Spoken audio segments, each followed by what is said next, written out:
And when I started having conversations with people, I learned so many horrific things. You don't see that many women mentioned as, oh, they done this, or here's an example of good. But it's my baby, it's not his baby. He joined the business when I was already 3 years old. And I have people hanging up on me or swearing at me. That's gonna demolish me.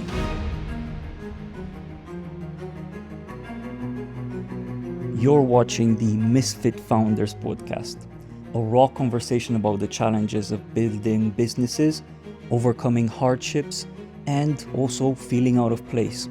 I'm Biro, an exited founder, investor, and advisor who failed quite a few businesses in the past.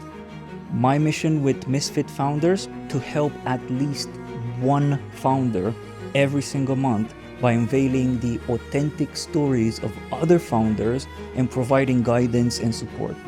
So I hope you enjoy the podcast today and get useful insights out of it. And if you do join the conversation on our WhatsApp community, where we discuss topics like this one, in this podcast, in group, as well as private sessions. Link in the video description. Also, please subscribe to this YouTube channel so that you get notified when we publish new videos. Thank you for doing this. Thank you for joining me.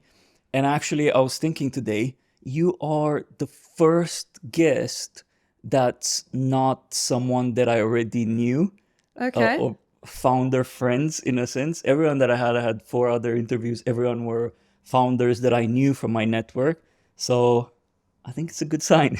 Okay. It means that the podcast is quite hopefully getting a bit of attention, a bit of traction, and it's not just me and my friends talking about our problems anymore. So thank you for joining.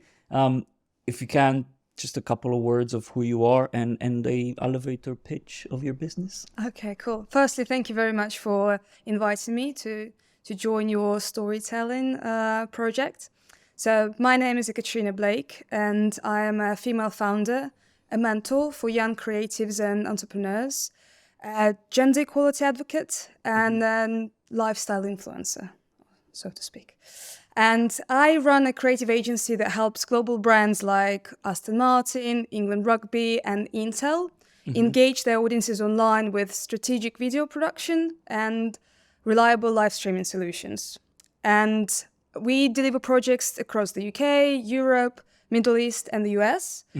And we prioritize 50-50 gender split across all of our productions because video is one of the most powerful forms of storytelling. That's why you also capture this wonderful podcast. Yes, exactly. But if we only have male storytellers, we can only tell half of the story. Oh, yes, 100%. And I think that's when you think of an inclusive type of product, you want to have an inclusive team to work on that product. I think is the only way to be able to create something that doesn't just, tailor to a specific gender or a type of audience. So I completely agree. And how do you do that? So what does that actually mean? How does that look? So in our production team, so all of our camera operators, producers, directors, editors, so we make sure that we have a 50-50 gender split. So we invite people into our projects from both genders. Traditionally, video production is a very male-dominated industry, especially when it comes to live streaming. So it's all ex-BBC people, ex-ITV people. We do a lot of sports broadcasting as well, and this is just completely, it's just a male land, pretty much. And but also when it comes to contributors, we always make sure that we interview people from both genders, and in post-production, we combat some stereotypes, and we make sure that we use inclusive languages because sometimes as a post-production producer like myself, I look for footage and I say, oh, come on, we can't say these things. As a woman, this is how you would understand it, and it's not appropriate. So these are the things we do to make sure that our content is inclusive behind the camera, in front of the camera, and as a final product. So in production as also, I suppose you have... And how does that work? So, for example, if you do some, you mentioned strategic content, video content for these companies. And by the way, just make a parenthesis. Can you give some examples for people that might not know what that means? What does that actually mean? You mean what type of video production Yes. projects we deliver? When you mentioned, because you mentioned live stream, which I think a lot of people know what broadcasting and live stream is. Yeah. But when you say strategic video content for companies, some examples, or what does that entail? Yeah, absolutely. So usually there is like a creative team and there is a marketing team, and there is a massive gap between two.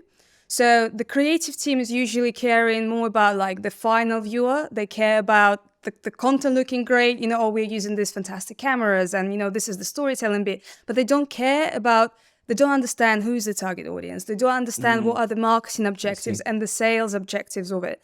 When I step into any production, I start asking deep questions about like, what's our business strategy? What's our marketing strategy? What are our aligning goals to make sure that we create content with diversity and longevity, and we make sure that we hit the right target audiences. So I go really deep with the marketing approach to content creation. Rather than creating something that looks cool, you as a client get a download link with a 3-minute long video, and this is the end of your collaboration with the video production team. So for us, it's like a continuous development of content, like, you know, throughout the relation, whilst the relationship lasts with the clients. Right.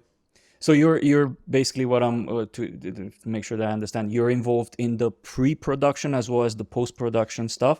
Yes, across all aspects of video production. So pre-production, yes, so I would do like meetings with the clients, trying to understand their objectives and making sure that we deliver upon those expectations.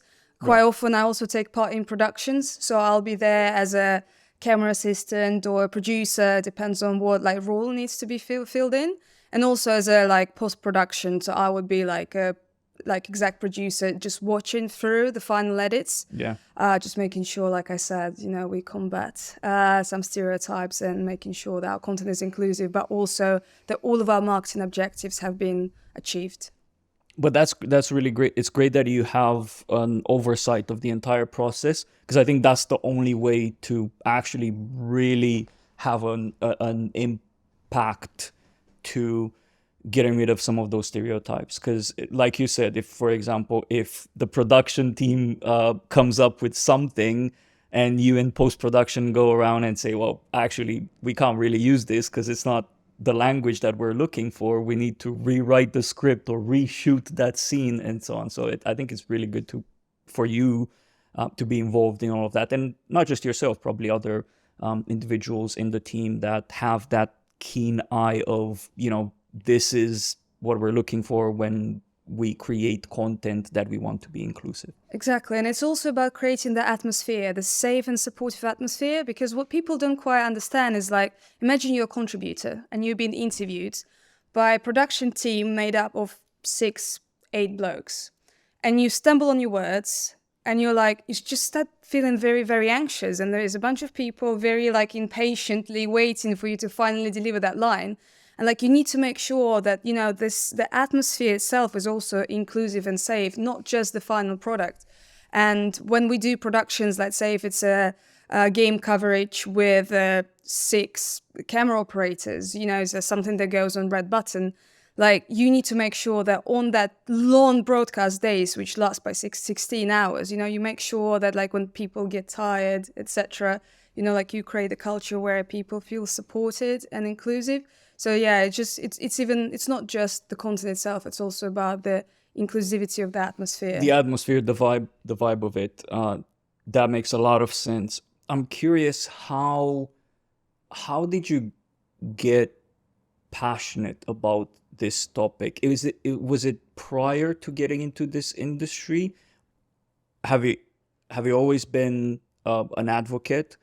Or was it that you got into this industry that was super male dominant and realized something needs to change, and I'm seeing all of these things and I don't feel included and I must take action? What got you to this point? Yes, it's gonna get deep now. So I was lucky to be born in a family with lots of really strong and powerful women. So some of them were entrepreneurial, some of them were you know, teachers and professors and women who were first in their families to get higher education. So I never saw in front of me like a role model, like a traditional, like I'm Eastern European, like where a woman just take care of kids and the house and the husband is the provider. And when I stepped into the whole business world, I was just like, okay, it's all blokes in here. So whenever I would meet new people, male people, I would just start behaving like a bloke. And they would love me for that because, we crack the same jokes and I'm being laddish or like being here in the UK, like quoting in between us and all that kind of stuff. But then I realized that it's a coping mechanism. It's not natural to me to behave this way. It's just I'm trying to fit in. And when I came across difficult situations where I had to pick up arguments or I had to actually fight for my rights in the courts against my ex-employer, I realized that not every woman can be as strong as I am. Sometimes I feel this way. Sometimes I pretend I'm strong. So I fake it till I make it. But not everyone is this way. Oh, yeah. And even like I can be in the room with shouting blokes doing live production and I'll be fine with that. But not everyone is like this. And this is when I realized that to make a change, you don't just adapt to whatever is happening. You actually challenge the status quo and you just try digging deeper into the problems and understand where they come from and why is it so that the video production industry is so male dominated. And when I started having conversations with people, I learned so many horrific things, all the way starting from like universities where, there's like a professor showing the group like how to secure a camera up, and they grabbed him by the belt and like start Oh and, like imagine goodness. like being a girl, like an 18-year-old, like in that university and like looking at this, you will immediately think that's not my thing, and then you go to those like internships, and like to get your work placement, and suddenly you step into the room and like everyone is a man there. Just naturally, some people would just think it's not for me. Whereas what it was for me, I was like, all right, I'll just behave like one of them. And I noticed that in my personal life, I started dressing up more like a man, just picking up those habits, which took me further away from my female self. And this is like where I discovered in my psychology. It's like, if you are trying to reject who you are, it's like, being that airplane that only is operating on the, like a backup engine, like you're not actually using your force. So yeah, this is how I slowly came into this whole like idea of like that I need to do something about it. I'm so passionate about it. And actually I'm in the position to make a change because I own a video production company. I choose people that work for me. I choose subcontractors that join my team. I'm in charge of the atmosphere. And I believe that if we do this and achieve this at InspireHub and be able to show to different people what are the benefits of those like inclusive productions, people will follow. I completely agree with that. As a co-founder of a company where my partner and my co-founder is a female, I can 100% support and agree with that, because we're the ones that should be shaping the future of how work and professional life is looked upon from an inclusive perspective. And like yourself, we wanted to make sure that we have gender equality in the team, and we have a variety of thoughts and thinking in the team, to things like the type of customers and the partners that we interact in the ecosystem that we are. So we were quite analytical around these things quite a bit. And again, for me, coming from, and I talked to in the previous podcast about this, for me coming from Eastern Europe, from a very traditional type of background, when I came to UK, I was influenced in a sense by what I knew from my childhood, and how people would see families traditionally in my country and so on, and religion and a lot of other things. It never really resonated with me, the very traditional approach to basically living your personal and professional life. And I think very quickly in UK, I learned, just working in London and amongst inclusive companies and people and teams, I've learned how I can help kind of remove that, some of the stigma and some of the bias around that. And you're absolutely right around the, the film industry. Even if I think about, I started doing some courses from the New York University or something like that around filmmaking and film production and so on. I mentioned that I'm quite passionate about the same things that you are, so I want to get better at the theory of it.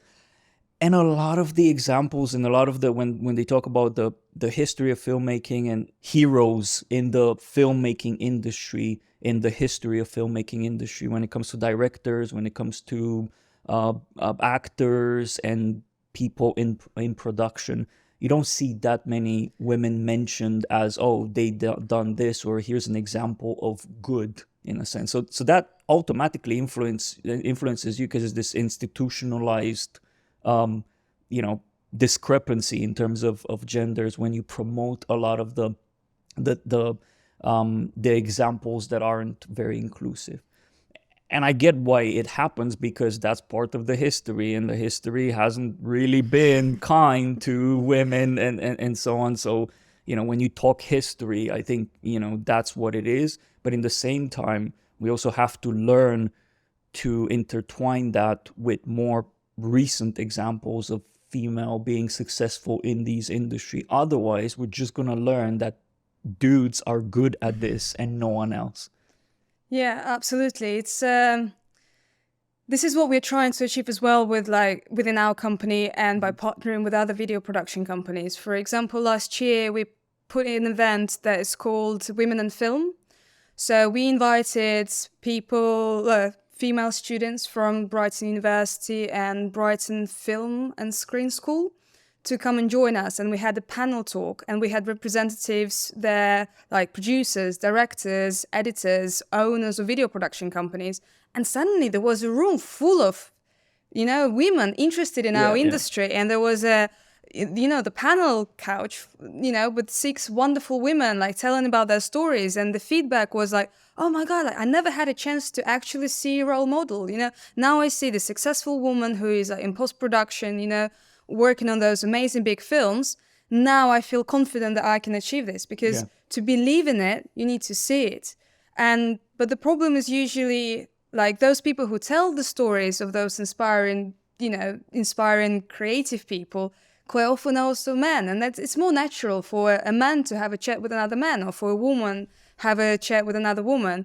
And I would say it's very difficult to start talking about a pain problem if you haven't experienced in this yourself.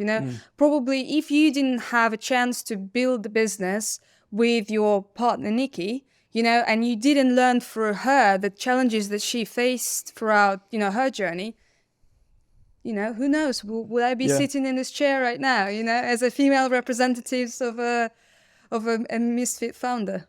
But then, there's very likely that not. And I was talking about this in a recent podcast about the fact that I was actually lucky that I've kind of learned what it means to be empathetic and put yourself in the shoes of people that might feel excluded in certain scenarios, just because, and I've learned it the hard way, because I was, a certain type of personality in the previous company that I was working and I was told off by my coach and my mentor that, oh, you are the way you are as a character, and the way you talk, the way you behave is not very inclusive, and here's why. And I think that I got that I got to put myself in the people's that I was affecting shoes and realize, actually that's true. I need to think a bit about my behavior and so on, because I was like, I mean no harm, right? I mean no harm. And that was my defense initially. But then I realized, oh, hold on a second, because if I would be this person, I would probably be a bit offended by me saying this thing or being a bit more brash in a sense, right? So, but I was lucky to learn that in an environment early on, coming in this country, and that helped me build a business that was inclusive and build a stronger relationship with Nikki, my partner, life partner and co-founder. But I think a lot of people are not that aware, not just not aware, not taught, but also when explained, people might get defensive about it. So, oh no, but I mean no harm. Like I'm not a bad person, right? But if you can't really be empathetic about it, you're never gonna change. Mm. And I think that's one of the challenges that I assume you're also facing, especially in an industry like filmmaking, where there's a lot of traditionalism in a sense. Oh, we film movies like this. This has always been working. This practice, this approach, this, that. Yeah, the story of my life. and people have this traditionalist mentality and approach. And it's hard to be empathetic when your mantra is, this is what's good. It's proven. Why change, right? And the older you get, the more of a creature of a habit you become. And this Sure. is definitely what's happening in our industries. Like there's plenty of dinosaurs who've been doing things the way they've been doing, and they want to continue this way, and they're not willing to listen to other people. And then the only way they listen is when suddenly their client decides to try a newer, fresher, younger company, because they do things in the right scope, which means they do things more affordably and quicker. And in our industry, let's say when it comes to event coverage, and we're not talking about the live broadcast, we talk about, let's say, event highlights. You have a 3-day conference, and every day you have a set of activities that are happening. We film throughout the day, and by evening, there is a video ready showcasing what happened today. Wow. When we show that to our competitors, they're saying it's a joke. You just film everything, and then later you do put this to post-production. And then later you share this video about, what an amazing conference we had. My perspective as a marketeer is who cares about your event in 3 weeks' time? 100% true, yeah. It has to be. We're now living in the reality where, everyone is using social media, and you have those snippets, of stories, and then they run out in 24 hours. If you haven't seen it, you've missed it. Yeah. And when we do things like this, people are saying that you are crazy, because this is how traditional things need to be done. But then the clients are like, oh, I need this now. 24 hours, same day delivery, I need this. So bye-bye, you dinosaurs. We're going to work with these guys because they're young, agile, and quick. But that's what usually happens, is a top-down type of disruption and change, because companies change the way they need things done because of their customers change. At the end of the day, customers, we're on a constant evolution of what customers consume, right? Because new generations, new approaches to media and consumption and things like that. So companies that are your clients will constantly adapt around their customers. Absolutely. So you're right. Eventually, I think sooner rather than later, companies like yourself that can be dynamic and understand the customer and the audience today and what they need will succeed, versus, oh, I've always done this traditionally like this. I have that issue sometimes as well. I get caught into all of these fancy things, cameras, and doing the best quality of content ever. And Nikki, my partner over there, with her phone, doing a couple of TikToks and getting a lot more attention and involvement and engagement than I am. And being able to churn content a lot faster than I am, because I'm a bit but I like my way of doing things. So I understand. But then at the same time, there is this is what we call a strategic video production. And this is where the video marketing comes into place. There's a platform like TikTok, and if you put something very polished there, it's probably not going to work out, Yeah. But let's say it's a live stream of Formula One race, you just can't do this with a few DSLRs, and hope for the best. It's a big production that needs to have a seamless stream, and so many things are dependent on it. So there's certain productions that actually require high quality, and it needs to be, this. Yeah. Depends on what's the agenda and what's the goal that's behind this content. Especially if you're trying to create an everlasting content, of course, investing into 4K footage will last you from, many years ahead. So very true. You're trying to make me feel better for investing way too much money in this studio. Thank you. believe me, I've spent enough money on video production equipment, so I know what I'm talking about. Yeah, that's good. You understand me. Maybe you'll need to tell Nikki as well about so, well, talking about your business and this film making industry, I want to ask, how did you get here? Were you always interested in this field, or how did you get to have a production company? So I'm an accidental entrepreneur. So I wasn't planning to start a business. So when I was 24, I lost my job. And whilst fighting for my rights in the court, I was figuring out... Can I ask, sorry to interrupt, can I ask what was the job, if you can tell me? Yeah. So I had a senior role in a fintech startup company back in Helsinki. And very suddenly I lost my job. And I believe that was an illegal dismissal. And after a year and a half of very, very tiring court processes, I won the case. So, but whilst I was, fighting for my rights, I was trying to figure out what to do, because I was a 24-year-old foreign woman in Finland. And because I was given in this previous company, I was given so much responsibility there, and I was doing so many different things there, and I was running the team. I was like, only another startup will give me an opportunity like this without looking down at my age and thinking, come on, you're too young for that. But if I go to a traditional company, so I will be like bottom of the chain.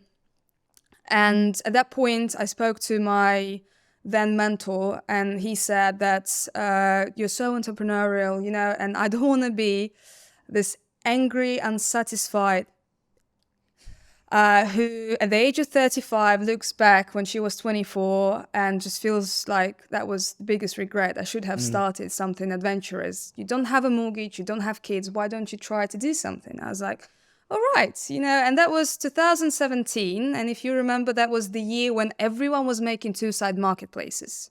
It was something where you merged, like my idea was to put together micro-influencers with micro-businesses, because influencer marketing was popular. Like people knew what it's like to, collaborate with like a blogger who has 1 million followers, or like a celebrity, like an athlete or something. But the whole new wave of micro-influencing was coming into place. And obviously small businesses, they don't have the same budgets as the big businesses. So the idea was to build a technology where they can meet. But I started looking into the market, and I realized that the country where I tried to do this was not ready for this whatsoever. And now looking back, some of my friends and mentors and like businessy people saying I was just too ahead of the game. It's now coming into place where like a micro-influencers start collaborating with big and small businesses. So I realized, okay, I'm giving up on this idea because it's not going to work now.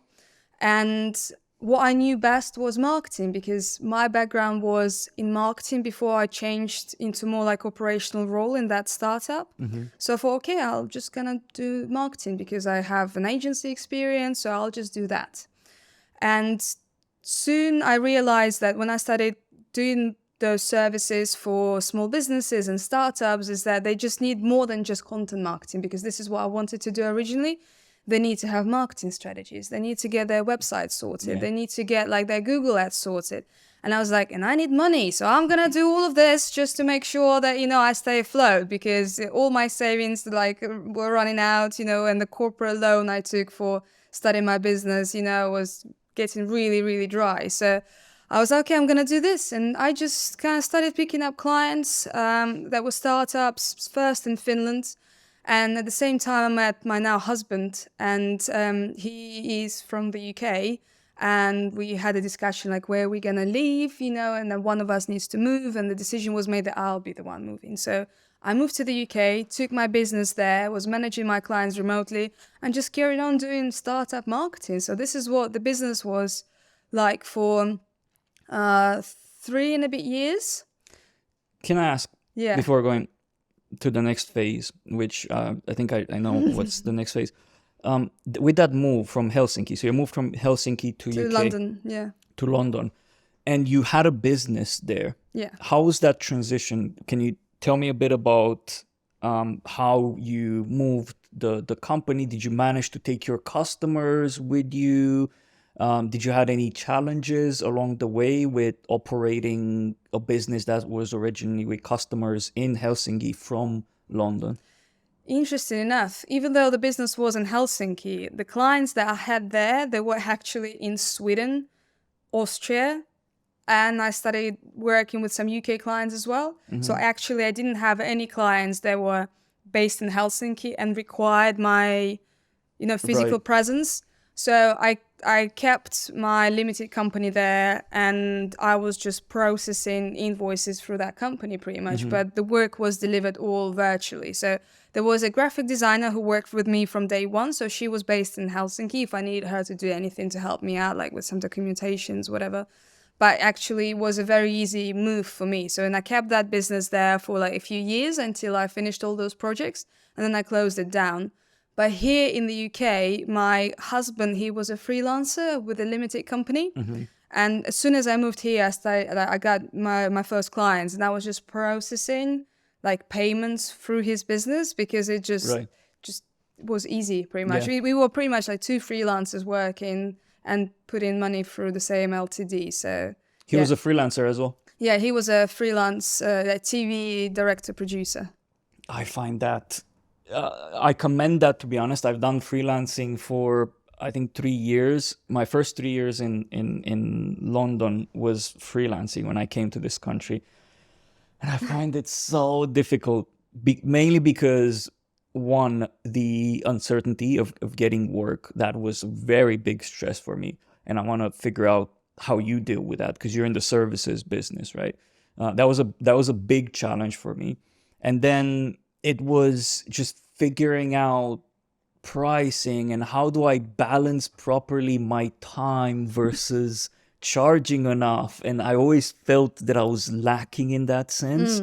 And moving into SaaS, I feel that there's so many blueprints and so many best practices and tutors and classes out there on how to price and how to structure your SaaS business. I still feel that there's not that much teaching around how do you own and grow your services business, freelancing or contracting or servicing. So I guess we'll come back to that because I'm quite curious on how you go over some of these hurdles. But let's continue with the story. So you had the marketing business for a couple of years here in London, and what was the next phase? So then the business was growing. So we started getting like bigger startups and bigger retainers. So I needed to hire people, and we grew to the team of 7 at that point. We also had some support, like freelancing support. And I felt pretty comfortable, like the way things were. And because it was a like retainer contract, so I could forecast my cash. So I knew how much money is coming, and if for whatever reason, the contract was ending just because for the duration or the client was moving on somewhere or stopping their business, that I knew how to foresee any challenges because there was like 2-month notice periods and all of that. So, but during that time, so that was COVID. This is where we grew really, really fast. And on the opposite to my husband, like before COVID, he had a very successful like TV career. Like he's one of the youngest like live directors in the UK, and he's been like put on very, very big shows and gained a lot of like trust and credibility. But during COVID, like all of the sports and music events dried out, so he was pretty much out of a job. And because he was a freelancer, so there was no company that could follow him, and like pay him money. Like so he couldn't do anything. And I invited him to join the business, not like, just put your cash through my business, it's okay, and get it out, but actually join the business, join the forces, and can you help me out? Because I was just getting really, really tired. So he joined like as a copywriter, and he started helping me with some business operations. And then I told him like, I'm so sick and tired of seeing you as this like very creative, very talented person, but all the perks goes to the production companies you work for. You get your daily rate as a freelancer. You have so much responsibility on yourself. And, but at the end of the day, they get the benefits, they get their contracts prolonged, and you are just left, potentially another freelance gig, next year for the next event. So I said, why don't you join the business and we start pushing like the whole video production aspect forward? Because it's been a big passion of mine since I was young. Like I always loved like filmmaking, and I had a video camera and I used to film our like trips with my family.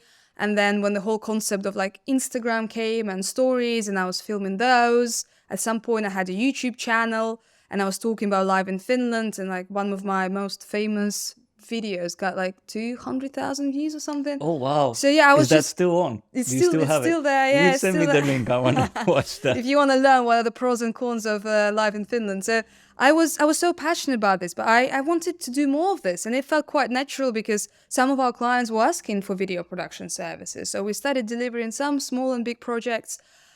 And then because the whole COVID was so tiring, the whole process of being locked up, my business was growing really fast. I had no idea about psychology and traumas. The whole subject was very new to me. So I was not seeing how I was burning out. And in March 2021, I burned out. So I just found myself lying in bed, not being able to get up. No one told me about burnouts before.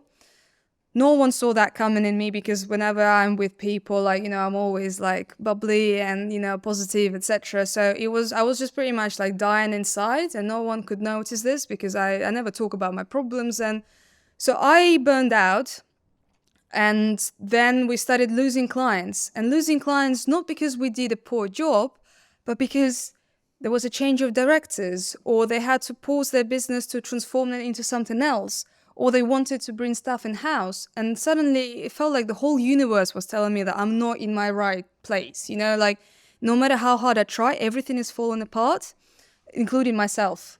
And because, we managed to overcome that challenge, and I was like, something is not right. I'm not enjoying what I'm doing anymore.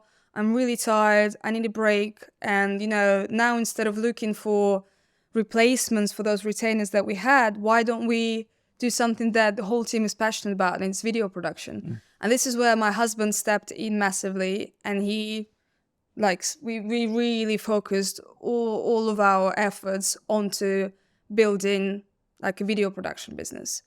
And then at the same time, I had a chat with my friend who runs a big agency here in Brighton, and I told him we've only been working with small startups and small businesses, and there's always a challenge of the limited resources, etc. And he said, why don't you go after global brands? I'm like, come on, look at me.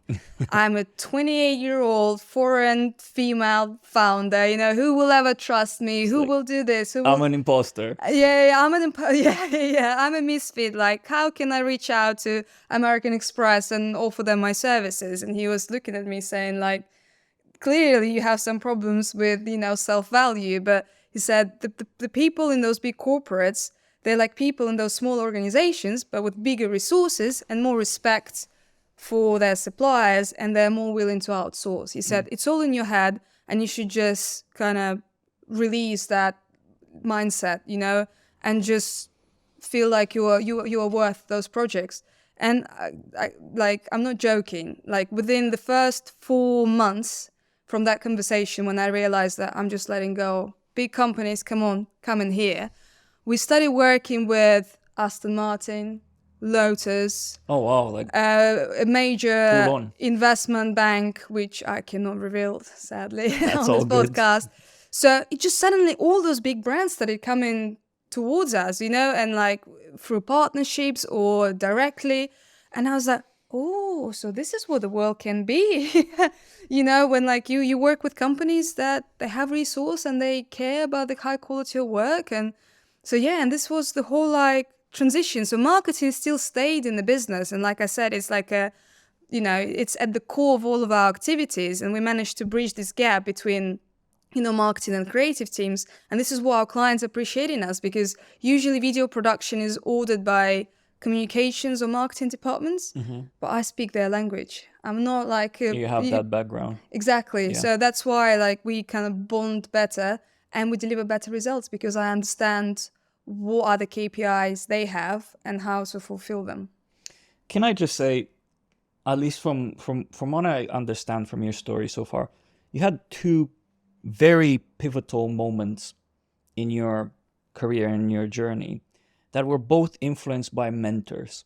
One was from what you're telling me. One was when you're looking to get a job in a startup, and actually a mentor of yours said, you have all the traits to be a founder. Just go and do your bloody thing. And then this other one where you weren't really confident in going after the big brands, and you had someone talk you into and tell you that's not. And I think that this is such a important message in a sense, because very often we get lost in our own head because we see our own world and we have our own biases and don't realize the potential that we have. And it's only when an external factor or someone external to your situation points it out that you realize. And sometimes you trust that person more than you trust yourself. It's like, oh, okay, maybe you're right. Maybe I'm not. Maybe you might be right. You seeing something there. And I think that that's important. I've talked about mentorship in previous occasions. It's very important to surround yourself by mentors. And that's why I do Misfit Founders, so that people start opening up to certain ideas. And I think anyone, and this is one of the sorrows that I have with aspiring founders and new founders, be it women or men, they don't think they need help until it's too late, right? And I would say that I was lucky in my journey to have mentors. You were lucky in your journey so far to have those key moments with surrounded by 1, 2, 3 mentors to help guide you and give you advice. But so many young entrepreneurs out there don't think they need anyone. I just need to make sure that, like, if I do A, B, C, I'm going to be all right. But more often than not, those external views are very important. And I just wanted to make this pause because I kind of saw that, and every single pivotal moment also came with advice or guidance from someone. So I think that's very, very important. Absolutely. It needs to be someone external, and most importantly, it needs to be someone you trust. Yeah. And quite often, it needs to be someone wise who is in your industry, because both of those people, they were business owners. Mm-hmm. And one had a digital marketing agency, and sort of I started my digital marketing agency. He was actually my ex-boss. So that's why I trusted him, that, because I worked for him for 3 years and he saw my potential. And this is when we further discovered, what type of business should I start? He said, influencer marketing is it's your thing, plus content marketing as well. And then there's the other mentor. He's running a successful business and working with big global brands. And because I've seen him doing this, being I know that he did what I'm trying to achieve. That's why I trust him. I think, when you're looking for a mentor, you need to find not just someone random who's external, open-minded, okay to talk with, and you can trust, but also someone who's actually done what you're trying to achieve. Exactly. And they will show you all the shortcuts as well. For sure. And I do think that getting someone that is not 20 years ahead of yourself, but a couple of steps, is also a good type of person to have in your network of mentors, because it's fresh. And you telling stories about something that happened to your business half a year ago is completely different than talking about the pivot moment in 2021 and other bits of your professional life. It's fresh. You can give a lot more details. And I find that's quite important. Yes, have those mentors that are 20 years ahead of you and have that aged view on things, because that's very valuable. But also have peers that you can have as mentors. Absolutely. You don't think that you just need to have one mentor. You have one mentor maybe for building long-term plans, and then you have someone who's the person who kicks your ass when you're just being a bit too scared, and then come on friend, I'll push you. He's this type of person who'll do bungee jumping with you, so you need to, and all right, I come across this challenge.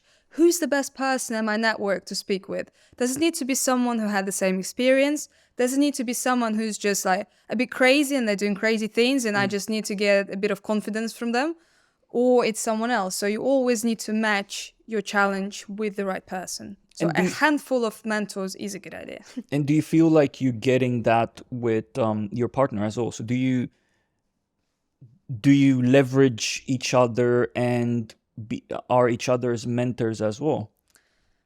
He's mentoring me in the product. So he's the one who has education in video production. He's the one who has like 11 years of work experience in this industry. So he's driving how we do things and, on the latest technology developments and things like this. I mentor him as a businessman. So we have those two different areas of expertise where we influence each other. But until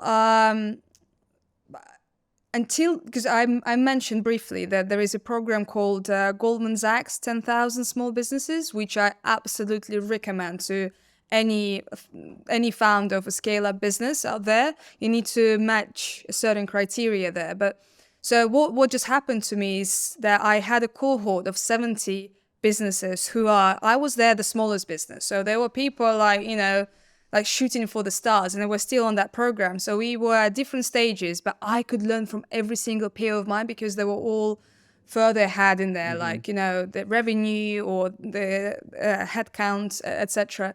So, and we were doing this program together, building a business plan, and it was all done with the University of Oxford. So we had like the best teachers giving us some valuable information about how to run our business, but also we were learning from our peers. Right. And now I have this support network of 70 amazing entrepreneurs. And my business has never grown faster than it's been since February, because this is when I joined that program, and it's just been revolutionary. So it's still part of that program, basically. I finished it. So yeah, I graduated end of May. So it was a 4-month program. Congrats on that. Question, you mentioned you have now that network of 70. Do you still keep in touch with every single individual from that program? Yeah, so we have a chat, which is like a 10KSB chat for our cohort. And also we have 10KSB girls, because we know that, female founders come across different challenges compared to male founders, and also just different challenges, different worries we might have. So we have this support group as well, and it's just so powerful there. Like, people come to this WhatsApp saying like, oh, I just had like my employee coming to me and telling me that she's going to take me to court, and like, what am I going to do? I thought, I was doing the right thing. Or another person is saying, oh my God, I'm about to go on stage and present in front of like 2,500 people in the room. And it's also broadcasted like, to like tens of thousands of people, like, girls, I need that support now. And then suddenly all those messages come through like, come on, you're gonna do it. And then the same, like, yeah, we share there, like, the good news, the bad news, get support. It's just transformational. Like, honestly, it's so brilliant, because I would say the challenges that we have as founders, they're very different to, like our friends who are employed. They'll never understand what keeps us up at night, but we do. Yeah, very true. Very true. And to be honest, that's, shameless plug here. That's one of the things that I'm trying to do long term with Misfit Founders community. Have that support group for other founders that may not have had the opportunity to be part of programs like the ones that you were. So yeah, I understand how important that is. Advice is really good, and just opening up to others' perspective is important as well. The cheering is awesome as well, because it feels like you can do it. You feel that you're supported by positive energy, and also getting advice on a variety of topics and seeing others' perspective. Well, I've been through this and that, and I think that's usually how you should be doing this, or here's my thoughts on that topic that you're faced with at that point. So yeah, we do need more places like that, and I'm really happy to hear that. I might actually reach out and get some details from you.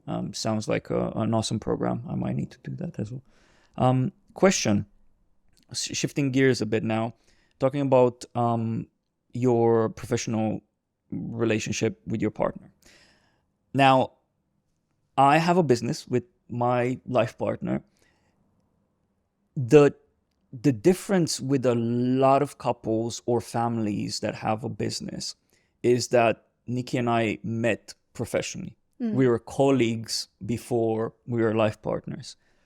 And throughout our existence as a family, we've worked together in a professional setting. So you could say that that's part of what built our relationship. But for yourself, you met your partner before getting into a professional relationship. And I wanted to ask how that unfolded. Have you had any challenges along the way working with your life partner? Because I know so many people that want to get into a business with their significant other, and it is I'm really, when people ask me, oh, you have a business and built and sold a business with your life partner, should I do the same? I need to tread carefully on how I approach that discussion. Piece of advice. No, exactly, no. because it's a different discussion, and I usually try to grill a lot more around their setup and their relationship, which sometimes can be odd because you're like kind of asking personal questions about two individuals' relationship. But in the same time, if you ask me the question, should I get into business with my significant other?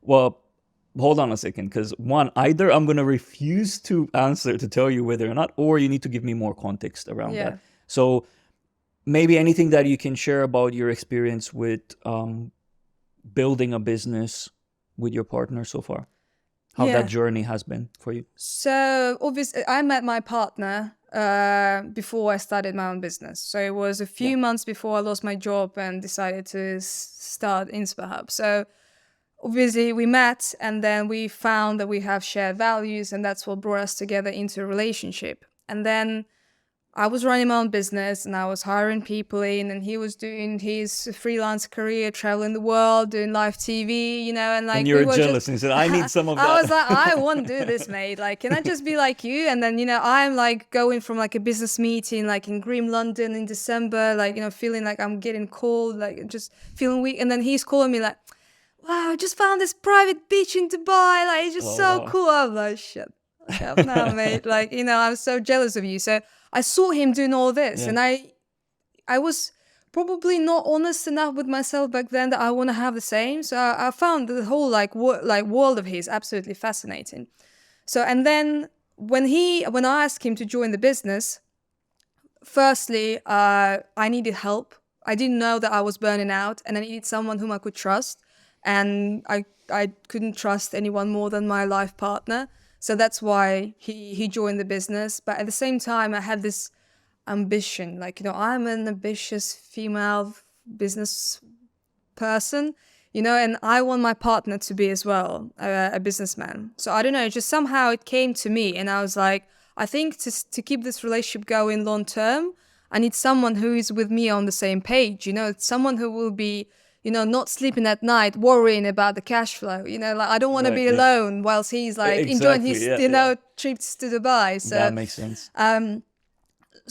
But because when he joined the business and then, we pivoted towards video production, we just had very separate responsibilities. So he's in charge of project delivery.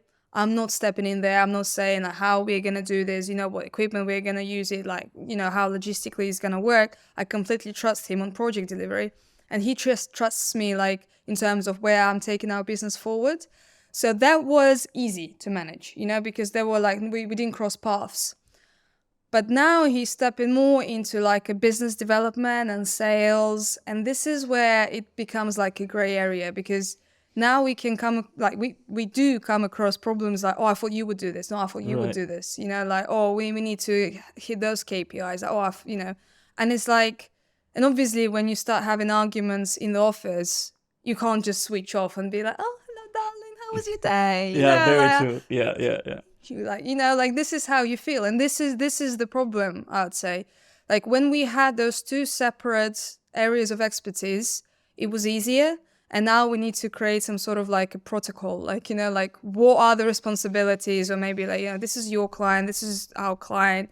Like we have our separate KPIs in terms of sales, and like we're still figuring out that structure, not to cross paths as much, and then not, live in the world where we have like high expectations of each other, and then when one doesn't meet them, then the relationship fails. Obviously, when the business is growing and everything is fun and, we're traveling the world and we get to travel the world together because we now, work on projects together. Yeah, we've been to Spain, Portugal, like going to Vegas like in October, and you just get like all excited about this. But like when you come through the challenges, then you bring those challenges home and then things go down, at home. And this is something that you need to figure out for yourself, how you're gonna keep those boundaries. And I think that is very key, and that's one thing that I've learned working with Nikki, because we had the same thing. We had periods where we were bummed because we weren't getting along. We had differences in terms of the business, certain things, decisions, strategy, and that would spill into personal life. Boundaries and putting together structures around how you work with each other is very important. And also learning to detach your professional from your personal selves is very hard. And it's never going to be, oh yeah, okay, you done this, I done that, and then pause. Now we're a family. It is difficult. So, but what I usually tell people is that if you're able to tone down the intensity of your work relationship, then your personal relationship is a bit more safe, right? Because Absolutely. Rather than being super intense emotionally with each other, you can't really not take that home. But if you put structures in place to keep emotions and frequencies on a certain level and not take it to 120%, then you're more likely to not have that affect your Absolutely. your And also life. you need to understand what is this business for both of you and have this really, really honest conversation. Because, for me, InspireHub is like my baby. It's almost 6 years old, and I built this with my own hands. I had to make so many sacrifices, including like moving further away from my family and friends. And it's just, for me, it's like everything, because I put so much effort into building this, like, because obviously when my husband came into the business, he already had loads to offer, you know.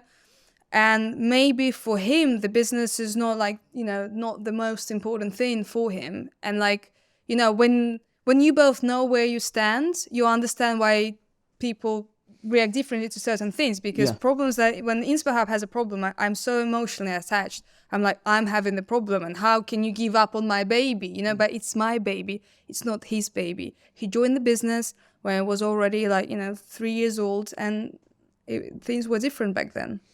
And that's perfectly okay. And I think that's 100% understandable. Someone that comes in, and it does matter, but maybe not that much what relationship you have with that person. The fact that it wasn't their focal point from day one of the birth of that specific project, initiative, company is never going to be the same for that other person that is for you from a sentimental attachment and way of thinking. But it's just recognizing that and putting certain boundaries and structures in place to know that, hey, look, I'm going to have a bit more of a involvement here and here because I care, a lot more. I have a lot more emotional attachment to this specific thing. You're really good at these things. Let's have you do these things. And then you keep things a bit more separate. Nikki and I, in the early days, we were both on everything and we were on top of each other. I would basically go in and say, but why are we building this feature? Because I think my opinion is that it should be this. And now I understand, I had this very opinionated idea of how to build a product and what good experience and value looks like for our customers. But I was very opinionated, where Nikki would spend her days and evenings doing research and learning about customer experience and all of these things. And I would come in and say, and I had emotional attachment to my business. So I was like a bit very hard to let go of certain parts because I had that emotional attachment. But in the same time, I realized, hold on, I'm going in and telling her how to do her job because she's the one that's spending her precious time on learning about these things. I don't, right? So although I'm quite emotional about this, let me find the avenue in the company for me to exercise my passion for my business. And I did. Like, I was doing a lot of the business, the operation, the marketing, the relationships, and I felt like I had a really big say in that. And it was a relief for me to be able to exercise for my business in that sense, where I completely let Nikki deal with the product, and I let her come to me when she needed a kind of like a bouncing board and a person to discuss about certain things. And I'll do the same with her. Yes, there would still be, because we were equal partners in the business, there'd still be things that we would have to take decisions together. But again, those were bigger decisions that we also learn how to operate with each other and how to structure those discussions in order to get to a rational, non-super emotional outcome out of it. So yeah. And I suppose, with yourself as well, you want, because you've been there from day one, you want certain things to be the way you want it to be, and have certain control in certain areas and so on. And again, I think is making sure that that's all outlined and discussed. And I don't know, did you had when you decided, okay, let's have this business together, and let's bring all of your filmmaking and broadcasting stuff, did you had any sort of like agreement initially, or you do this, I do this, or anything like that? Not really, no, because like I said, since the first day I moved to the UK, we were just processing money through the same entity. So we were 50-50 shareholders, so we were just taking money, as much as we need. And so there was no like legal agreement on how things are run. So it was all like verbal. But obviously now, the more we grow, the bigger we grow, the more responsibilities we have, the more like complex processes we have. This is now the point where we are building the structure. And this is what actually the program I was telling you about, this Goldman Sachs program, really helped me in terms of like, what's the structure of our business, what are the responsibilities, etc. So this is now we are in the process of building this up. Yeah. And what are the things that you're most passionate about in the business world? What are the things that you like to do the most? So when it comes to business development, it's about meeting people and trying to, like, I'm a problem solver, and I love meeting people, learning about their challenges and figuring out like a solution ABC, how we can do things. Obviously get super excited when, the project gets confirmed and we close the deal, because what was quite frustrating for me in the marketing world is that it was an ongoing process. You just never stop going. There's no like a finish line. It's just continuously you're doing this digital marketing. We were not doing campaigns. We were doing like ongoing marketing support for clients. But with video production, it's a lot more like it's shorter projects. So I love this whole like process of like, meeting new people, going for their challenges and then closing the deal. So this is when it comes to business like development, as well as building the structure and the processes and figuring out how we can do things more efficiently. But when it comes to production itself, I love production. Like what you said, like pre-production, I let my producers to work on this.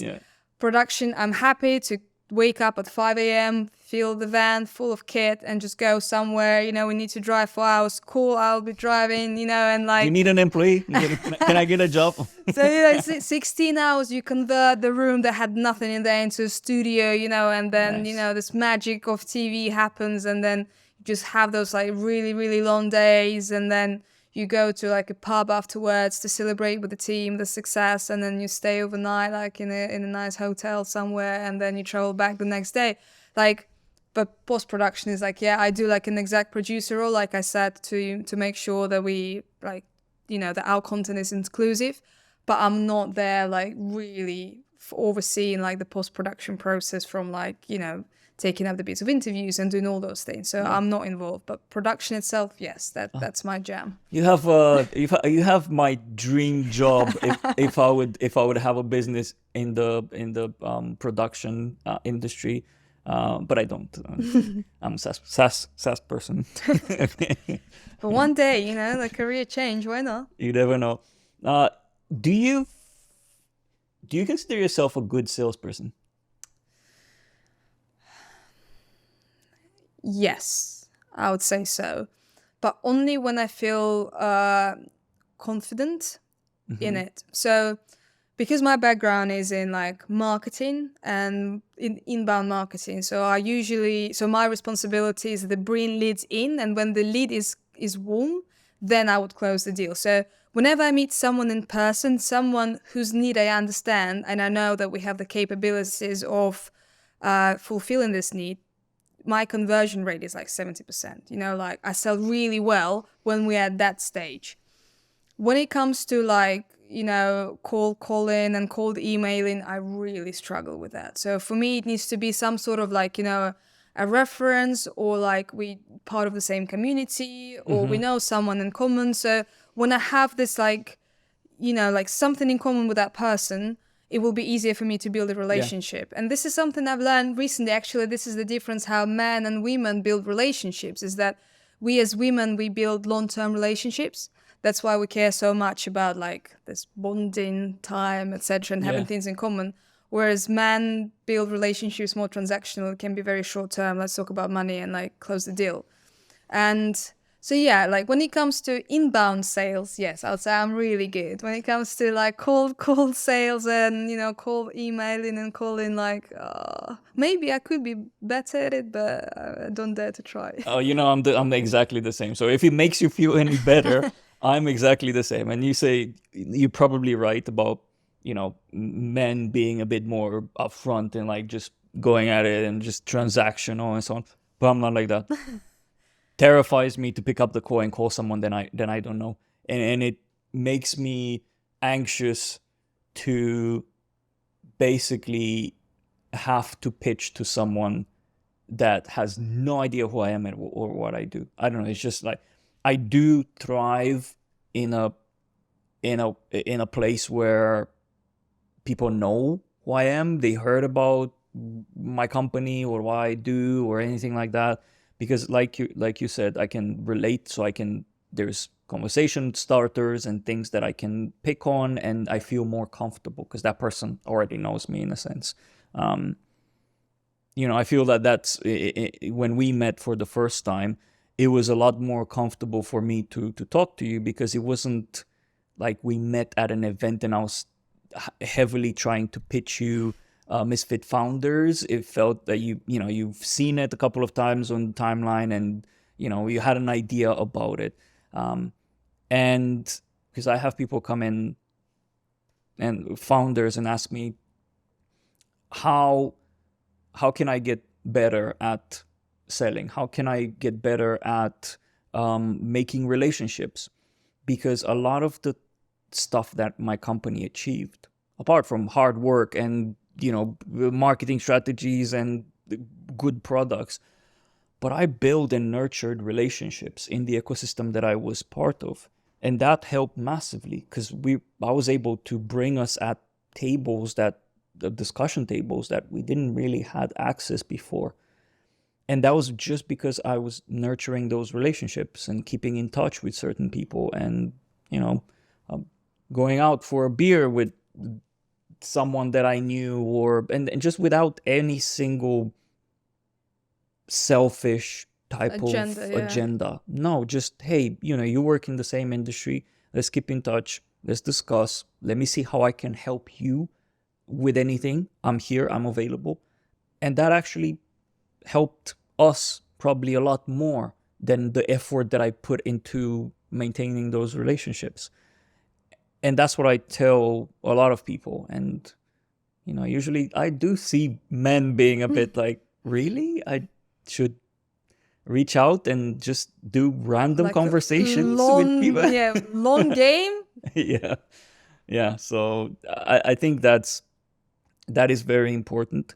I think that's usually people that can sell through, for example, LinkedIn, is because they build those relationships.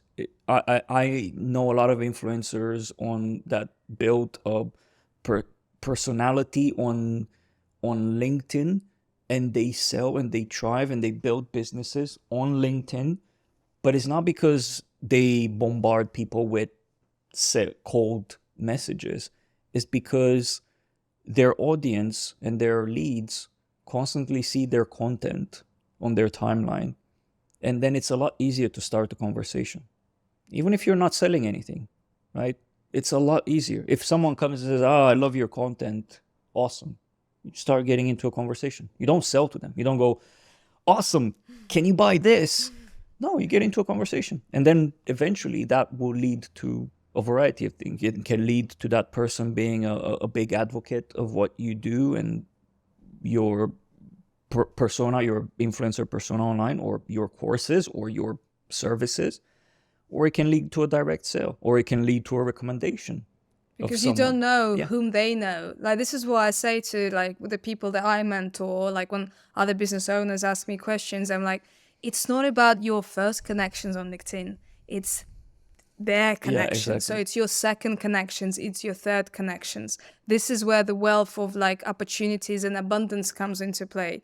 Like I did like a program with a lady, and we started chatting because she has like this charity thing, and then I asked her, "What do you do for a living?" And she's, "Oh, that's boring. Let's just talk about my charity." And I was like, "Come on, what is this? What do you do?" And she was like, "I work with like at events for like big tech companies." I'm like, "You must be kidding me. Like, this is my jam." She's like, "Okay, yeah, I'll introduce you." And I was like, "Oh, wow, cool." I just showed interest in her charity, but I asked her a few more questions, and I had no idea that like this big contract can be coming for that person. Yeah, to add to your example, that's a very pure example of how you get business. Because a lot of people, usually founders and business owners, complain, "I don't know how to generate business." Here's a very simple example. I'll give you another example. When Nikki and I I mentioned our history and the fact that for the first 2 years of our business, we were working side of this. We had jobs. And then when we realized, oh, we're starting to get revenue and we really want to focus on this, we wanted to find investors, someone that could fund us to be able to quit our jobs and do this full time. And because we started building a network in our ecosystem and we started knowing people, I've met Christian, which became our first angel investor, at a hackathon event. And then we kept in touch. I helped him and his company with some of the user tracking analytics that we were doing. And then we had another call to talk about something that was happening in the ecosystem, but just like peer support, connection and support and so on. And just randomly, I mentioned to him over a call that we had about something that was happening in the ecosystem. I randomly mentioned, because he asked me, "Oh, you moved city, what are you doing there?" And I mentioned, "Well, I'm looking to potentially get an investor for our business so that we can focus full time." "Oh, actually, I'm looking to invest in companies like yours. Let's talk." So again, it's like just pure coincidence, just because. So that's what I'm saying. A lot of the times, if you build genuine connections and you build a network of people, you will be able to achieve the things that you want to achieve. It's going to come, even if you don't focus on it per se, because I know a lot of people that are like me and like you that are very anxious to pick up a call and start just randomly cold calling. I'm never going to do that. Even if I have a business. Why bother? Because that your way of, and my way of getting new business is actually through building new relationships and nurturing them. For other businesses, it might be possible that, like insurance companies or phone companies, they ring and they might sign someone up, or like energy companies. Yeah. But like, I would say, especially in the service industry, like, how can I sell anything without, hey, let me sell you some broadcasting solution. Yeah, like, it's a service, so it's definitely a transaction between two human beings, and I'm supposed to serve you, And yeah, we need to get to know each other for that. So Although, you know, and I understand it in a way, but I don't agree with it. There's so many people that say you have to, if you want to do business, you have to cold call at least in the early days yourself to harden yourself. And I actually just had last week a podcast guest which was in sales and mentioned the same thing. It's like, that hardened me. I don't think is for everyone, and again, it comes to me, and my guest didn't mention, everyone should be doing selling. I think, I'm hoping that at least I have guests that are a bit more open-minded in that sense and inclusive, because that feels to me, when I see people preaching, these business gurus preaching, if you haven't done a cold sell in your life, you can't go through business without doing a cold sell. You have to toughen up. That to me, flashback to what you said about the filming industry, about saying, pick it by the pants and hold it tight and stuff. It feels that kind of very brass approach to doing things, and honestly, I don't think that every single type of founder persona character would benefit from that. I know that if I start doing cold calling and I have people hanging up on me or swearing at me, that's gonna demolish me, kind of like morale wise, and just make me close myself a bit and then say I'm not good enough. Yeah, I can't handle rejection, so I'm like, no, especially when you understand, like, when you pitch like for tenders or projects, and then you get a no. Not every every deal gets closed, but then you understand the reasons, or the price is too high, or this or that. And you're like, okay, I understand. It's nothing personal. But I think if you're cold calling someone, like, you'll think it's definitely me, because they only heard my voice. They haven't seen my business. They hate me for some reason. You're 100% accurate with this. And because, yes, it's not like you can't take rejection. There people that can't take rejection probably shouldn't be on their own on the decision making chairs. That's my opinion, right?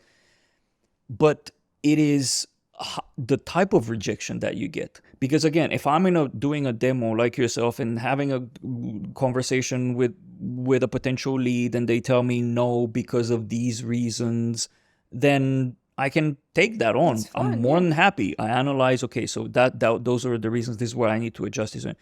But like you said, it can be very, very emotionally draining and damaging for someone to say, I hate your voice, I don't know who you are, bye, I can't stand you, or whatever, screw you, goodbye. It feels just, it's just like a punch in the gut in a sense. And absolutely, I don't know, you have to be made of different type of material to be able to take that on. And there are people that are sales folk that thrive in that environment, and kudos to them, but we're not all made of the same material. I don't know, my business has been here for 6 years. I haven't done a single cold call. Like, I think that's another example, saying, like, just figure out your own way of doing sales. And for someone it's cold calling, for someone it's nurturing relationship, for someone it's LinkedIn, for another one it's inbound marketing. Just find your jam, because you need to be enjoying this. Because to be able to sell, you need to have the energy. You need to have interest in that business. Just make sure, like you said, you have an ecosystem. You shouldn't be spreading yourself too thin. Like in our case, video production, let's sell it to anybody. Like a bloke who runs a corner shop somewhere near Preston Park, doesn't give a damn anything about my video production. Like, I need to understand, this is the product, this is the problems that it solves, who is going to be benefiting from this. And then you build the ecosystem and you put your energy in there, because energy is limited. So you need to make sure that, you put this into the right places and spend it on the right people. And what are some of the challenges that keep you up at night? What are some of the things that, you got to where you are today? You have a quite successful growing business. But what are those areas of your business that you're like, oh man, like I'm always concerned about this, and this is how I cope with that? Yeah, so my business used to be a marketing agency and we had retainers. And like I said, I never had a problem with the cash flow. I just knew how much cash comes every month and how much cash is going to come the next month and the month after. With video production and the project-based work, I don't know. And the biggest challenge for us now is to figure out like what type of retainers we can get so we can plan ahead, because especially since the war and the what's happening currently like in the UK economically, like you just don't plan ahead and you don't know when that next check is going to come in for, and then you have liabilities and responsibilities and how you're going to manage those. So cash flow is definitely a big issue for like this is what keeps me awake at night, just knowing where the cash is going to come from. And sometimes you know that September, October we're going to be super busy, but then what are we going to do this month?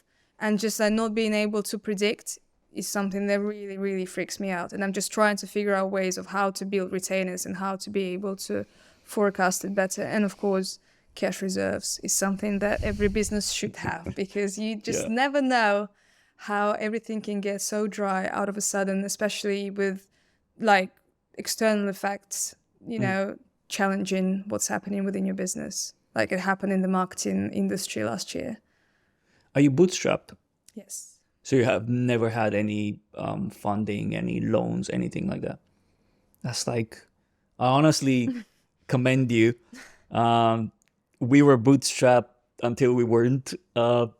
And I always find fascinating being able to. I had a corporate loan when I started the business. So I took 12,000 euros. So that was my But again, so that's I had a loan. Yeah, that's you don't yet, or is actually let me ask this question. Okay. Is it something that you want to avoid, or as in I hate getting investment or giving parts of my business to investors, or was it just we never needed? So I would say it's the emotional attachment to the business and why I want to keep full control of what's happening there. So, I want to get consultants on board or mentors who will help me, bring the business to the next level.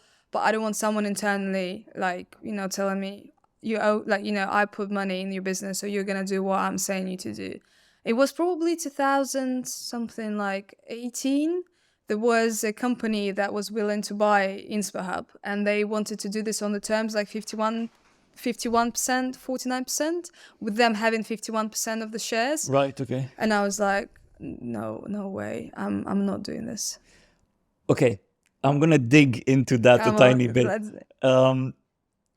Why was that? Is because some people are like quite attached to their business. It's their baby. They don't want to give it away. They don't care that much about the monetary part. Was it that you really wanted to keep control of the company because you love that business a lot?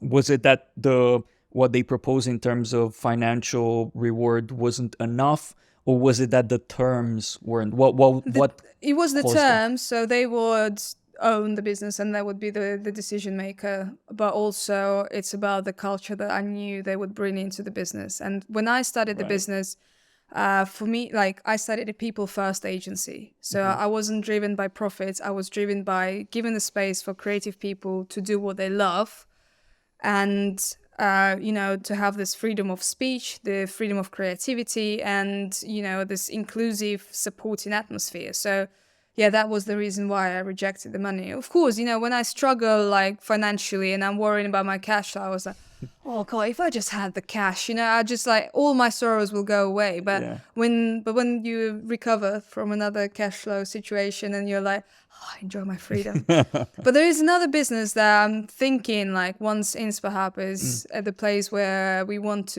it to be, it will be like there is a business idea that me and my husband have been discussing for a few years now. But to pull this together, it will be also something related to video production. Like this will build a separate entity and we will raise funding for that. Let's talk about that. I'm an angel investor, and I'm interested in this industry. So Okay. let's talk about it. Is it off mic or is it now? We can talk off mic. It's fine. Yeah, cool. Right. I wanted to ask you something because there was something that stuck with me when because Christina from Southeast Angel introduced us, and she described you as a powerhouse. Okay. And I want to figure out what that means to you. You also mentioned that, when you're considering of getting a job in a startup, you had a mentor that said you have all the traits to be a founder, just go and do your own thing. So, based on these two things, there's stuff there. There's some skills, some talent, and I want to understand from you, I know that you can't put yourself in those people's shoes, right? That said you have these skills or you're a powerhouse and so on. But how do you see what makes you a founder? I'm a natural leader, and I've always been this way. Like, since the kindergarten, I would organize kids into the groups, and then we'll do performances, and everyone knows what they need to do. And I'll, be like this little control freak, just making sure everything runs smoothly. So I was always that person that everyone would trust, and just I'll say, we go this direction, everyone follows me. Mm-hmm. So I've always had that natural power of persuasion, like taking people to places where they naturally probably wouldn't be. So that's one thing. Another thing is just due to my background, I had, my family is a dysfunctional family. And so I had a very challenging upbringing for many different reasons.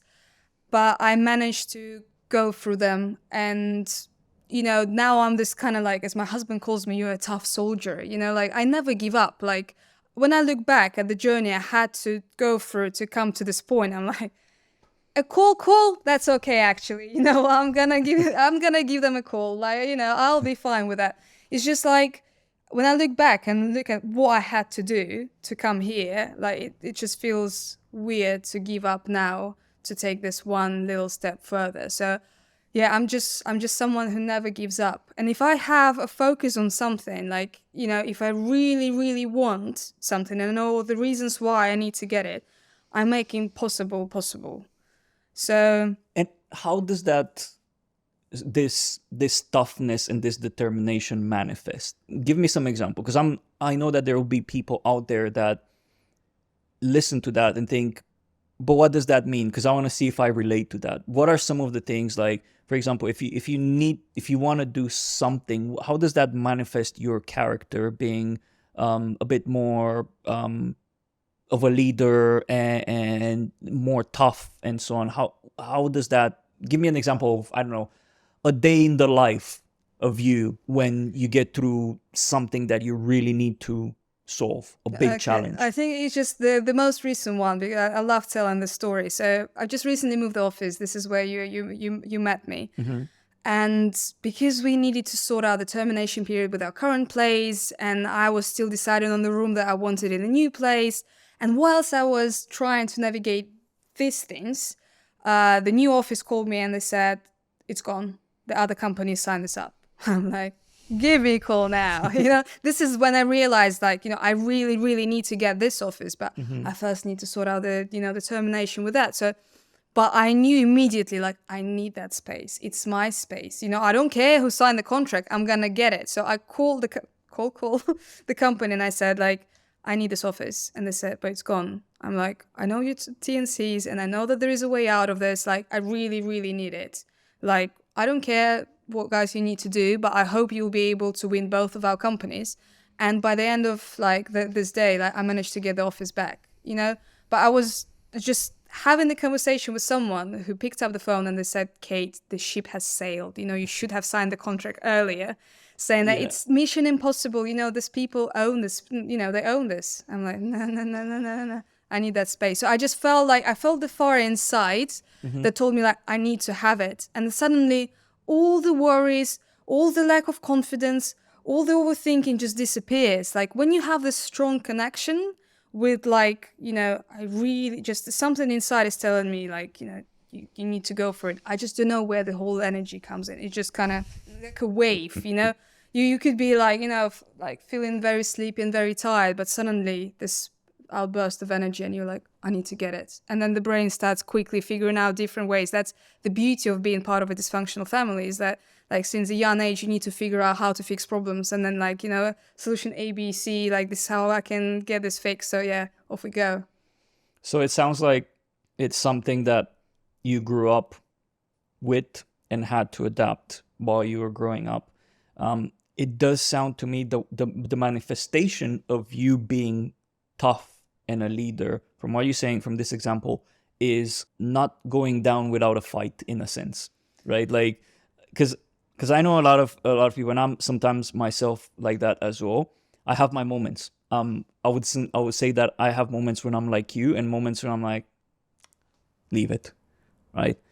And I think I may be losing opportunities by not pursuing further a bit more, because it works wonders. And I tell people, we had our community call, our Misfit community call, and I was talking to someone in our call and mentioning, it said something like, oh, I don't do follow-up calls because they never work, but the reality is they do work. 50% of the business comes from follow-ups. Yeah, and the reason why is because once you persist, once you have that follow-up, a lot of the times the reason why people don't make it happen for you is because of other factors around them.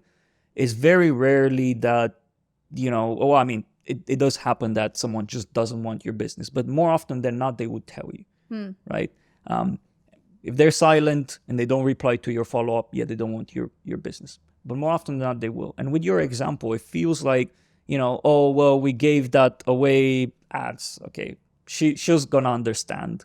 And I think as soon as you called back and said, I really need that, and I was looking forward for this, and I really need that, please make it happen. Help me make this happen. That people started thinking, okay, right, solution mode. Exactly. And I think that's the one thing, because I have my moments as well. And when I was with the team, I know we're in this rubbish period, but we need to make it happen. We need to figure out. So let's push.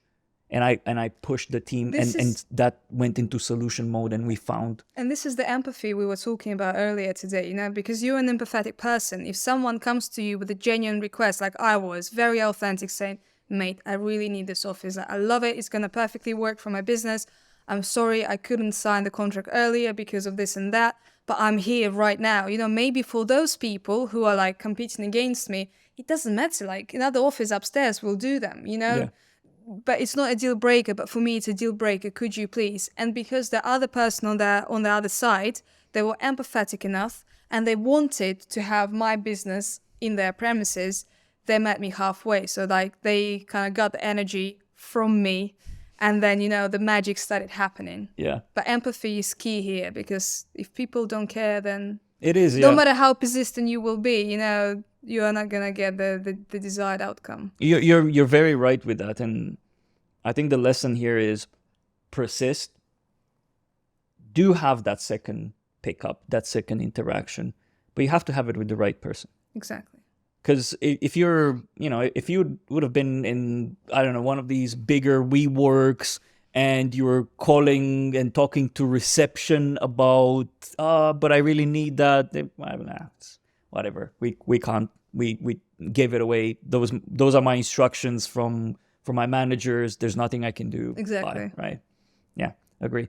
Right. Before we close, is there anything that you want to talk about? Is there anything that you want to ask me about? Yeah, we talked about the cash flow and how life may get easier when you get cash. And obviously, like, you started your business with nothing, like with you and Nikki, and putting all your energy in there.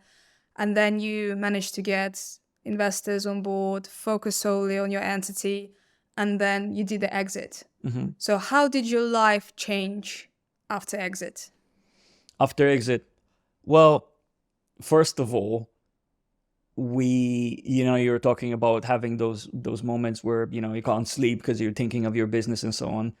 That doesn't exist anymore, right? The stress and taking stress home doesn't exist anymore. And that's exciting because, right now we work for the company that bought us. But I won't say that I finish at 6, whatever, whenever I finish my 8 hours, and I don't think at all about the business, about my work. But I think it's more of a constructive and positive thinking of, oh, wow, I could potentially do this around this initiative that I'm working on. So it's a lot more of a laid back attitude towards work, which is normal, right? I think to put a parenthesis here, I think it mattered a lot for us to find the right environment for us and our team, like the right culture, the right people to work with, so that rather than being bittered and stressed about work, right? I think you and I both had bad experiences in the past around work and stuff. Yeah. But we found the right team. So now the stress is not the same intensity. And that's one of the biggest things. And we don't feel guilty to spend time outside work, to book holidays. Every single time I was booking a holiday or a short trip with Nikki and stuff, I would feel guilty. It's like, oh, I should be working for my business. Like, I'm leaving my business, my baby, just like that for a couple of days. But right now, it's, as much as, and I think this is one of the things that founders, CEO, and leadership of big companies need to realize. Once you hit a certain number, new people that you bring in will not care the same way about your business, the way you care about your business, the way the people at the very start that joined you at the very start care about the business. And it's the same thing that you mentioned with you and your husband, right? So you had that business for a lot longer. There's going to be differences in how he thinks and emotes about the business versus you. So it's odd to me that sometimes you see these big companies and they think that their employees should have the same involvement and the same emotional attachment to their business, when it's complete bollocks in a sense. And I think I'm in a company that is, now 700-800 people, and kind of realizes that, and empowers people to grow and pursue their careers. And that's what matters at that point. When you're working for a bigger company, your career growth and what you pursue matters a lot more. So for me, putting in the work, the time, the energy in the business that in the company that bought our business is a lot for me, right? I care about what they do as well, but the fact that our paths align quite well with what the business wants versus what I want as a professional growth is magic when that happens, right? So sorry, I went a bit on a detour, but just to get back to your question, how life changed, how things changed for us is, and people say, is it really going to be once you get an exit and you're financially secured, is it really going to be that switch? It was 100%. Like, I can tell you, so people, what was it like to have this, like, the switch, like, I don't need to worry about money for now a certain period of time? It helps you look at your future professionally. Let's talk professionally. It helps you look at your future with a different type of mindset. It's not the chasing anymore. It's not the, I need to make a living, I need to provide, I need to make sure that I work myself to the ground to sustain something. It's, you start thinking, how do I build on top of this? How do I build on top of what we achieved as a couple? How do I grow my professional? And, at the end of the day, I'm making Misfit Founders and all of these things. These are thoughts and desires that came after that exit, right? Always wanted to do something for the founders community, but it was always a fleeting thought, right? Something like, yeah, it would be great, but I don't have time. I need to survive, right? And I think that's what we all founders of a first company, where you say you don't have a big wealth behind you.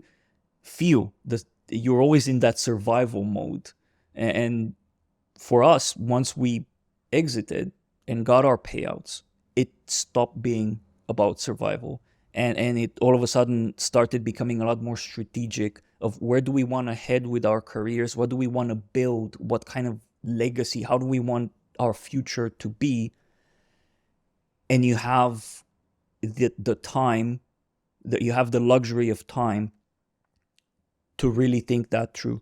And it's hard. It's hard because I've always been a very fast pace, always had this FOMO. I think I have ADHD. I need to check myself. I need to go through and figure out. I've always been like a very fast pace.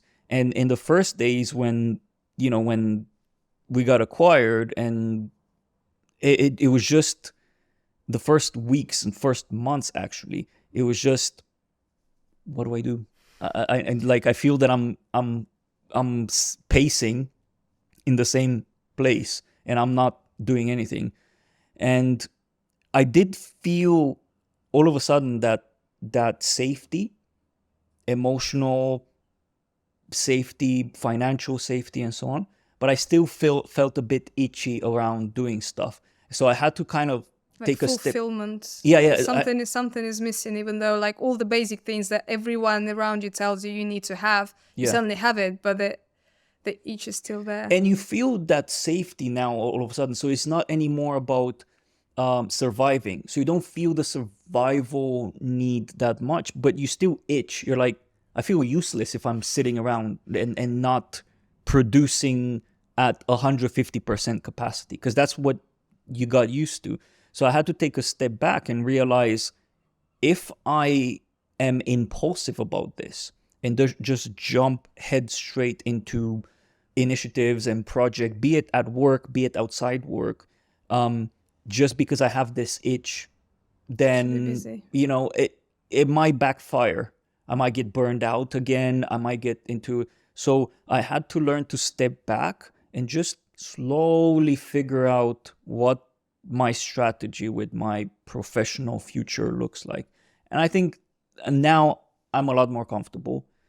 And I think that's what gave me. Now, it really depends, because I've heard so many people that exited and they just couldn't stand still, and they never lost that survival feeling, right? The need for survival. It didn't matter how much money they accumulated as wealth. They constantly feel like they can lose it every single day and continue to grind and put 150%.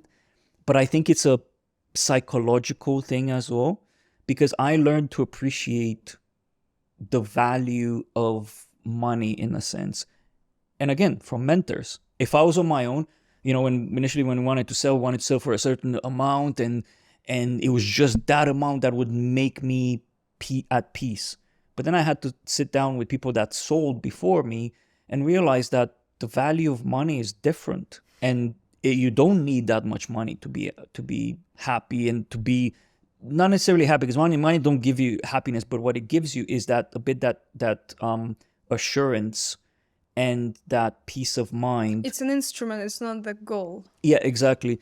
And eventually that leads to happiness, because you're less stressed, you're less intense, you don't get that impulsive and so on, and you can just chill and take decisions a bit more rational. And when you do that, your heart rate goes a bit lower than it used to, 120 BPMs per whatever and per minute, and you feel better, more refreshed, you feel healthier, you feel all of these things where, you felt when I had a business and I had to survive, I felt like everything ached and I would die the next day because I'm always intense and so on. So I don't know if that answers the question, but that's kind of what it gave. It gave us the in a sense, we're not the 20-year-old kids anymore that hack through things and live life at 150 miles an hour.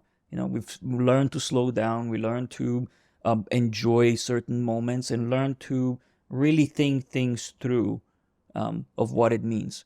Do I still have the what now feeling and the out of place and that I don't know what to do with myself. Yes, I haven't yet found what it means to be me in the next 5 years. But I'm heading there. I know that I'm heading there. I know that I'm heading there more that I knew if I would go 150 miles an hour still now, if you know what I mean. Because you just go and do things, just try and break, and you don't have certainty in 5 years from now. But you know you're trying your absolute best at 150 miles. You can crash and burn, or you can make it. Whereas now it's not a sprint anymore; it's a marathon, and taking things a bit more calculated. And I do have a lot more confidence that in 5 years, I'm gonna be in a place that I'm happy about and proud about. I don't know, talking a lot cryptic here because I don't know what else to give you in that sense. So, all right, we're gonna check where you are in 5 years then. Oh yes, yeah. Keep me accountable in that sense. I'm gonna close it with my I call it routine ending ritual, if you want to call it like that, which is 3 questions for you. First one being, what's a quote that you live by? So my favorite quote is, "It's better to regret what you've done than what you haven't." Yeah.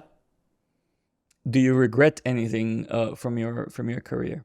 Do you feel like deep regrets on any decisions that you took since you started your business? Not really, no, because with time you look back and you think, that was a stupid mistake, I could have avoided that. But then you understand you won't be able to make those good decisions if you didn't have this experience. So you do need to trust the process, and sometimes you do need to live through those like hideous experiences so that in the future they take you towards the right direction. So no regrets. But do you regret not taking an action at certain points? Like I said, I usually take action, so I don't need to regret not taking action. I was trying to validate your quote, but it sounds like it's valid given your experience with it. Book. Tell me about a book that changed your life, either professional or personal life. So the first book that came to my mind is Manifest by Roxy Nafusi. It's a 7-step guide to meditation. It's something that I never thought of in the past. This book just magically appeared on my bookshelf. So my husband ordered it, and like usually I'm the one who's bringing books into the house. Are you sure he ordered it? Maybe it really magically appeared there. And I was like, what the hell is this? And I was like, Manifest. And I was like, oh, it's those people who put like, those like dream boards like with pictures from their magazines. Like, oh, it's that crap. So I was like, all right, it looks pretty. I'll open it and see what they say, And I was like reading through like the first chapters and like being so skeptical, so suspicious. Like it's just some, it's crap. Like I don't understand all this. And then eventually I got to understand it. And this book actually was the beginning of my spiritual growth, because as an Eastern European kid, they teach you that you need to take care of your body. As a woman, you need to take care of your looks, and you need to take care of your mind and your brain. But no one talks about the feelings and your soul, that you actually need to develop this connection between you and the real you. And this book was about, this book gave me the opportunity to start developing myself on the spiritual level. And this has been the biggest transformation for me. And this transformation changed how I behave in relationships with my family, with my partner, with my friends. As a business person, as a leader, it just affected so many areas of my life. And I started actually growing and developing a lot quicker when I started building this connection with my inner self. I need to read that. That sounds a very powerful book. And to be honest, I am the type of person that believes in manifestation. You were using that word quite a few times during our conversation. But not in a sense of, I'm just going to think and it'll automatically happen. More of and this is what Nikki and I did. We really desired our future to be like this. We really wanted to buy our house. We really wanted a second dog. Really, we were picturing that life, that personal life. And to be honest, that impacts the decisions that you take moving forward, right? If I didn't picture that future, maybe I wouldn't have sold at this stage. Maybe I would have been stubborn around certain decisions that I would have taken. But we wanted that future, personal, even professional, because we were imagining being part of a larger team and working with interesting, cool people, being part of this company's growth and so on. So, and we really wanted that. So we took decisions, subconscious at times, that took us to that place, right? Yeah, and it's not enough just to have a vision board. And this is why I actually like this book, because it's 7 steps. It's not just about put a vision board and hope for the best. Like the law of attraction will work and magically you can just lay on the sofa, watch Netflix, have a glass of wine in your hand and everything will happen. No, you do need to work your ass off, but you need to work your ass off towards a particular goal, because if you don't know what's your destination, you're just going nowhere. Yeah, exactly. Well, really good. Sounds like a really good book. And then the third bit, what is a good habit that you advocate for? As part of this manifesting journey, I discovered meditation. And this is the habit that I now preach to everybody. It's something that I couldn't do on my own. I tried many times. It didn't work out. My thoughts were going too crazy. And I just couldn't do this properly. And then I did a special course. And now I have a mentor who is your spiritual guru, so to speak. And it's just, I started doing this in April this year. And again, it's just what meditation does to me is just unreal. From those morning meditations when I'm planning my day, and this is when I envision, how we'll be overcoming any of the fears and challenges, etc., and empowers me. Or it might be late afternoon where I feel I need to dig this trauma and see how it goes, and then you have a very deep meditation, you come out of it and you're crying,